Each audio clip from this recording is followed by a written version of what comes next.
꽃피고 새우는 어느 봄날 해걸음. 운포나루 뱃사공 고씨가 허달 스님을 강 건네주려고 닻을 올리는데 때마침 기생들을 데리고 철렵을 갔던 고을 세도가 자제들이 술에 취해 노래를 부르며 나루터로 몰려왔다.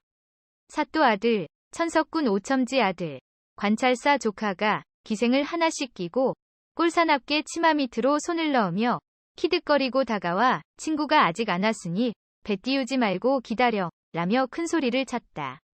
패거리 중 하나가 어지간히 급했는지 기생을 끼고 솔밭으로 들어간 것이었다.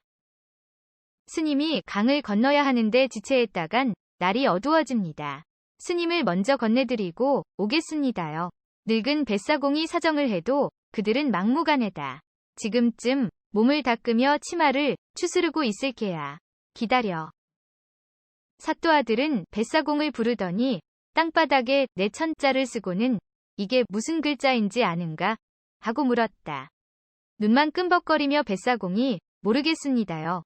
하자 웃음보가 터졌다. 사또 아들은 50줄에 접어든 뱃사공을 부뚜막에 올라간 강아지 때리듯 막대기로 때리며 하루에 수십 번 내를 건너며 내 천자도 모르다니. 아는 것이라곤 낮에 배 타고 밤이면 마누라 배 타는 것뿐이지. 그 말에 또 웃음이 터졌다. 보다 못한 스님의 대갈릴성. 젊은이들이 언행이 거칠구먼. 하지만 오첨지 아들은 공산에 달이 뜨니 개 짖는 소리 요란하도다. 라며 도리어 스님을 비꼬았고 기생들까지 배꼽을 잡고 웃었다. 스님은 벌겋게 달아올랐지만 참는 수밖에 도리가 없었다. 기생을 끼고 솔밭으로 들어갔던 황부잣집 아들이 돌아오자 모두 배에 올랐다. 스님이 오르려는데 노를 잡고 밀어서 스님은 엉덩방아를 찧었고 배는 떠나버렸다. 또 웃음이 터졌다. 배 위에서는 춘판이 벌어졌다.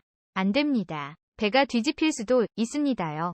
당신이 노로 균형을 잡아. 그들은 막무가내였다. 기어코 강 한가운데서 배가 뒤집어졌다. 며칠 전 큰 본비로 강물이 불어 강 한가운데는 아수라장이 됐다. 뱃사공이 헤엄을 치다가 뒤를 돌아보며 말했다.